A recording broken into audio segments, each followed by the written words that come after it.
Hello friends, NEET 2018 Newton laws of motion and friction के इस question में हमें कहा गया था कि दिए हुए स्टेटमेंट में से कौन सा स्टेटमेंट इनकरेक्ट है, ये हमको बताना है।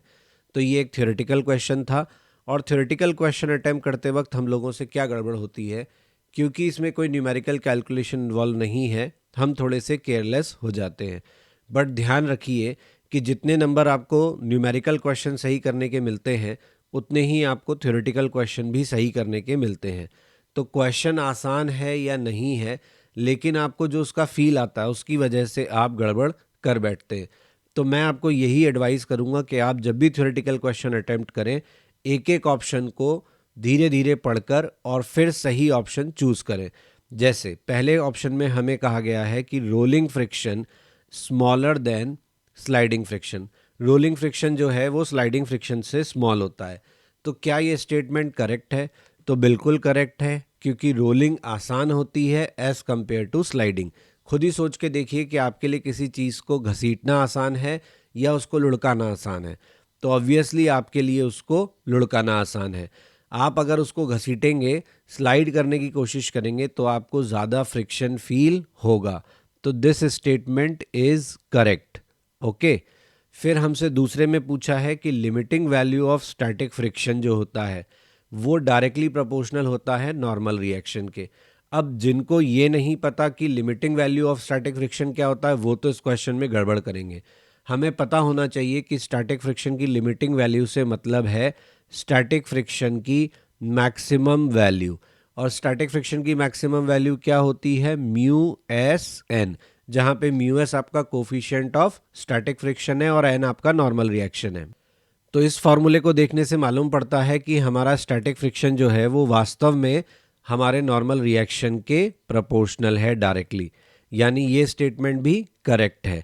ध्यान रहे, हमसे इनकरेक्ट स्टेटमेंट पूछा गया था, करेक्ट नहीं पूछा गया था।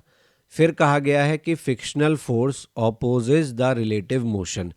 फ्रिक्शन फोर्स जो होता है वो रिलेटिव मोशन को अपोज करता है। तो फ्रिक्शन फोर्स ना केवल रिलेटिव मोशन को अपोज करता है बल्कि उसकी टेंडेंसी को भी अपोज करता है। खैर, बात इस स्टेटमेंट की हो रही है, तो ये स्टेटमेंट एकदम करेक्ट है कि फ्रिक्शन फोर्स जो है वो रिलेटिव मोशन को अपोज करता है। फिर हमसे बोला गया है कि कोफिशिएंट ऑफ स्लाइडिंग फ्रिक्शन जो होता है उसके डायमेंशन लेंथ के डायमेंशन होते हैं। ये हमें चेक करना पड़ेगा। कैसे? हमें अभी हमने निकाला ऊपर फॉर्मूला, एफ एस मैक्स यानी limiting value of static friction is mu s N. So mu s is equal to, but यहाँ पे स्लाइडिंग फ्रिक्शन पूछा गया है, तो ये कौन सा फ्रिक्शन है? ये तो कोफिशिएंट ऑफ स्टैटिक फ्रिक्शन है। स्लाइडिंग फ्रिक्शन किसको बोलते हैं? स्लाइडिंग फ्रिक्शन बोलते हैं काइनेटिक फ्रिक्शन को।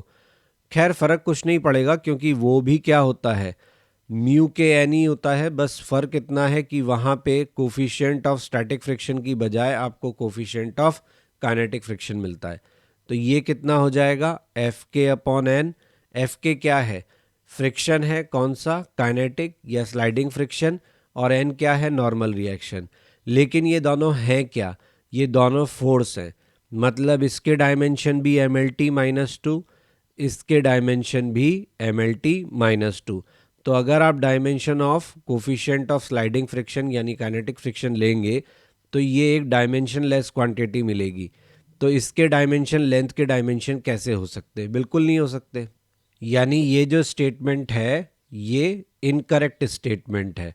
और हमसे क्या पूछा गया था? इनकरेक्ट स्टेटमेंट ही पूछा गया था, यानी यही ऑप्शन हमारा आंसर होगा।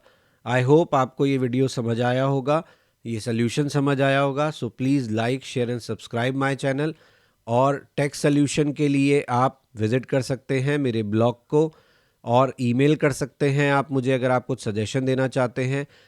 डेली टिप्स के लिए, टिप्स ऑफ द डे के लिए आप फेसबुक पेज पे मुझे ज्वाइन कर सकते हैं, इंस्टाग्राम पे ज्वाइन कर सकते हैं। बेल आइकन भी दबाना ना भूलें चैनल पे, ताकि आपको सभी इंपॉर्टेंट अपडेट्स टाइमली रिसीव होते रहें।